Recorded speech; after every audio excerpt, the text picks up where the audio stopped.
Take it. Go.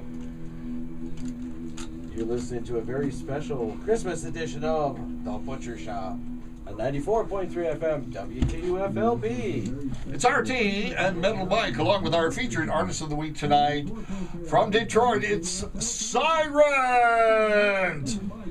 That's your Hello, introduction, everybody guys. out there in Radio Land. How's everyone doing tonight? All right.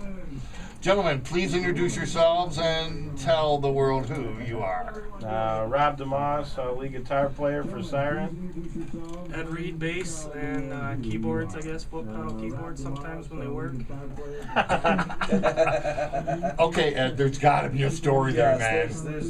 Let's go ahead. Let's go right into that. Tell us about that, bro. No matter what we do, we always have problems with the keyboards. Always. There's always something, and it just happens to be the keyboards. And just we get there and it don't work. No, the sound man never wants to work with us. So It's a ghost in the machine. yeah, Everybody's got one. Yours are your keyboards. yeah, keyboards. And sometimes not keyboards. Yeah, then we have to rig it. You know? Yeah, I hear you.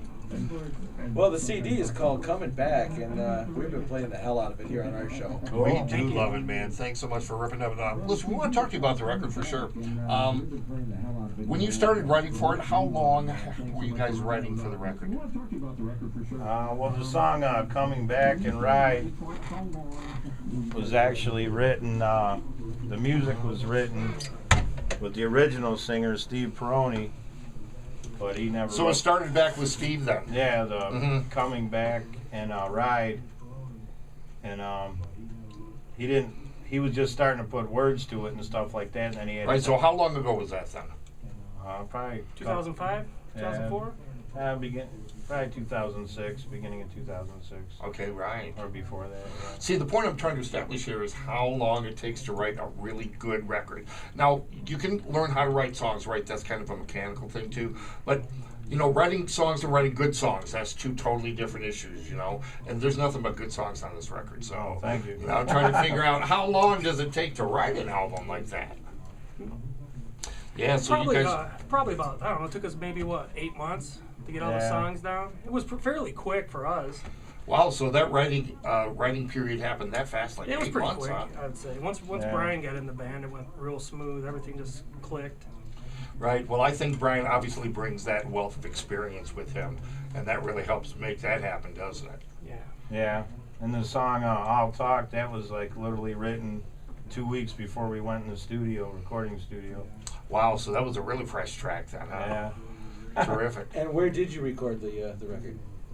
The CD. Shanghai Shack Studios in Hazel Park.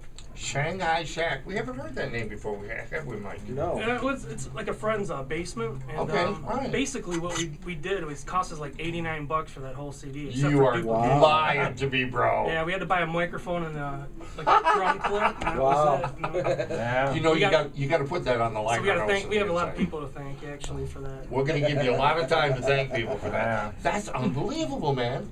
That's a great rock story right there all of its own. Yeah, it was actually in Germany. It was voted the best album of 2009 or something. So Really? Yeah. So that was cool. Yeah. Awesome. And we had to write up in a German magazine, even though we couldn't read it, but... Yeah, I know read German, bro. Yeah, they told us it was all good, so we just had to go with it. You know? Oh, well, that's totally awesome, man. Well, congratulations for sure. Isn't that funny? You know, Mike and I often talk about that. Sometimes you're not that well known at home, but overseas, they love you. That's a beautiful thing. We got way more CD sales over in Europe than around here. I know that's the case with several bands right here in the Flint area that we talk to regularly. They sell lots more CDs in Europe than they do right here in Flint. You know, and we're glad, but still, you know, we're from home, so you got to keep that homegrown metal rocking, and of course that's what we do, and the reason why we had you guys on here, because we know you are Detroit rock and roll, man. I mean, good old down homegrown home rock and roll from Detroit for sure. Cool. Thanks, man. Appreciate it highly. Metal Mike, we want to hear some music here. Sure. Why don't we do that? First track we have is All Talk. We were talking about All Talk, and you want to go ahead and set that up for me, please? Well, I'll talk. I don't even know where the lyrics came from. Brian wrote all the lyrics. I don't know. Music just, like Rob said, music just all sort of came together right before recording. I know when I went in there, I didn't have the bass or nothing down, so I wasn't even sure what I was going to do. And I was going to keep my original track, and then I came up with a different bass line for it, and I thought it worked out pretty good. So Awesome. I guess So it's about all talk. it was a spontaneous thing. Well, let's go ahead and tear it up. Syrant from Detroit. This is All Talk Metal. Mike, you want to send us out? This is the Butcher Shop on 94.3 FM WKUFLP. Mics are safe.